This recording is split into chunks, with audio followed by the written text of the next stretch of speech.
شروع باز یک هفته نو را برای همه شما بیننده عزیز تهنیت میگویم و امیدوارم که هفته نو را خوب شروع کرده باشید. شعله گلخواجه هستم باز در آغاز یک روز جدید در روبروی شما برای اینکه خبرهای تازه تاجیکستان و جهان را به سهم شما برسانم. و حالا در پراگ چون همیشه ساعت 7 صبح هست، هوای ما اینجا آفتابی است. در تاجیکستان هم هوا خوب است و ساعت در اونجا رسیده.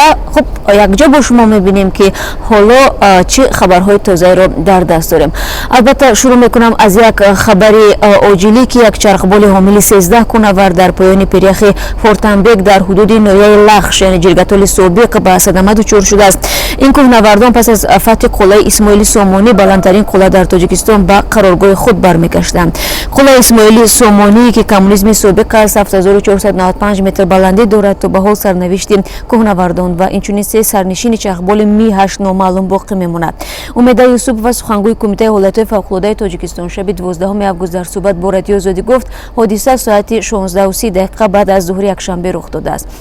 با گفته او حادثه زمانی رخ داد که کوهنوردان با چرخبال می 8 از فتح قلعه اسماعیل سامانی به قرارگاه خود برمیگشتند.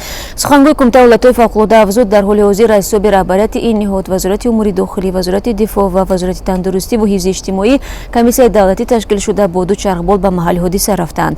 مسئولین کمیته حالت فوق‌العاده تاجیکستان میگویند عین حال بنابر قطع تماس با محل حادثه معلومات بیشتر در دست نیست و سرنوشت کوهنوردان و سرنشینان چرخبال نامعلوم باقی میماند.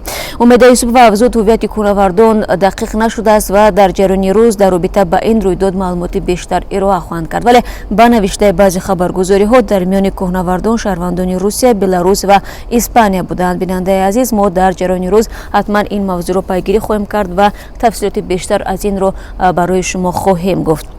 و تا آغاز این کتاب برگزاری روز قربان عید قربان یک هفته دیگر باقی مانده است. در همین حال کمیته عاید به کارهای دین و تنظیم عنعنه به ساکنان کشور هشدار داده است که از آراستن دسترخوان پرخرج در عید قربان خودداری کنند، در عکس حال جریمه خواهند شد. مسئولین این نهاد میگویند امسال در روز عید قربان در منزل شهروندان رید میگذرانند و هدف از آن هم پیشگیری از بالاروی نرخ‌ها در بازار بوده است. هفته آینده عید قربان در تاجیکستان فرا رسد و برخی از ساکنان از حالا آمادگی را برای این جشن شروع کردند. دسترخوان پرخرج متوجه باشد 5000 سومانی جریمه دارد. افشین مقیم سخنگوی کمیته عاید به کارهای دین و تنظیم عنعنه روز 13 اوگوست در صحبت با رادیو آزادی گفت هدف اصلی آنها از گذراندن رید برای نه آراستن دسترخوان پرخرجیدانه این پیشگیری از بالاروی نرخ در بازارها می باشد. از جمله افشین مقیم میگوید در عید قربان سال گذشته چنین هشدارها نتیجه داد و نرخ‌ها نیز زیاد بالا نرفت. به قول این مسئول کمیته سال گذشته در عرفه عید سعید قربان طلبات استعمالی در بازارها هم کم شده بود و نرخ و نوا هم چندان بالا نرفت، اما شاید در عرفه عید سعید فطر به طور جدی مناسبت نکردن نسبت به این میاری قانون بود که در عرفه عید رمضان نرخ و نوا در بازارها آسمانی شدند. به این خاطر مقام وکالتدار میخواهد که در عید در پیش ایستاده این کمبودی را اصلاح کند، گفت افشین مقیم.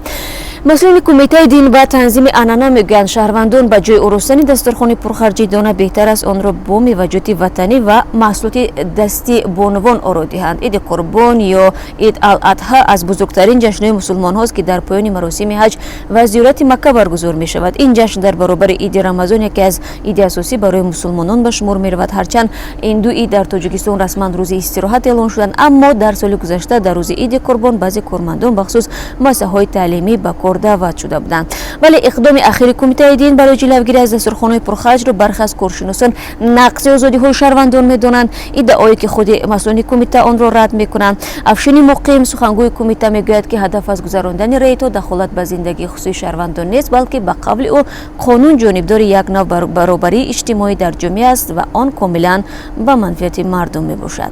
خب برو میارم به خبرهای جهانی. سه روز این جانب در شهر شرقی غزنی افغانستان برخوردهای نیروهای حکومتی با طالبان افغان جریان دارد. غفور احمد جاوید سخنگوی وزارت مدافع افغانستان میگوید شب گذشته هم زد و خوردها جریان داشت. به گفته او برای کمک به نیروهای حکومتی از ولایت‌های خاص لوگر و پکتیا نیروهای تازه نفس به غزنی فرستاده شدند.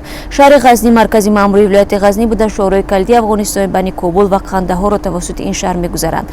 سخنگوی وزارت مدافع بار دیگر تکرار کرد که تمام بناهای استراتژیکی شهر غزنی در دست سربازان دولتی بوده. عملیات پاکسازی شهر از طالبان آغاز یافته است.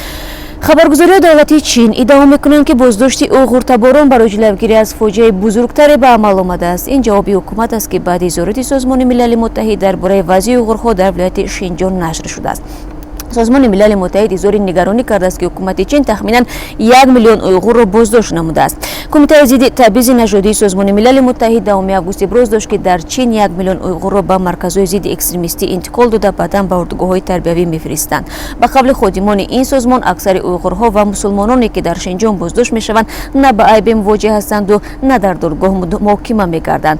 چین میگوید در شینجیانگ جنگجویان اسلامی و جدای خان می‌خواهند در بین مسلمانان اویغور و اکثریت چینی تبار اختلاف برانگیزند.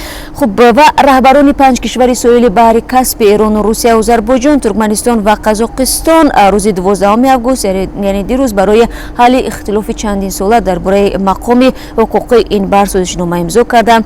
اما در سخنرانی‌های خود قبل از امضای سازشنامه درباره آن تفصیلات ندادند. ولادیمیر پوتین رئیس جمهور روسیه گفت حل مقام حقوقی بحر کاسپی شرایط نو را برای رشد همکاری نزدیک در عرصه‌های مختلف ایجاد می‌کند. رئیس جمهور قزاقستان نورسلطان نظربایف گفت آنها موافقت کردند که یک مکانیزم خاصی مشورتی متشکل از جانب وزارت خارجه این 5 کشور تشکیل شود و بندهای سازشنامه را تطبیق نمایند.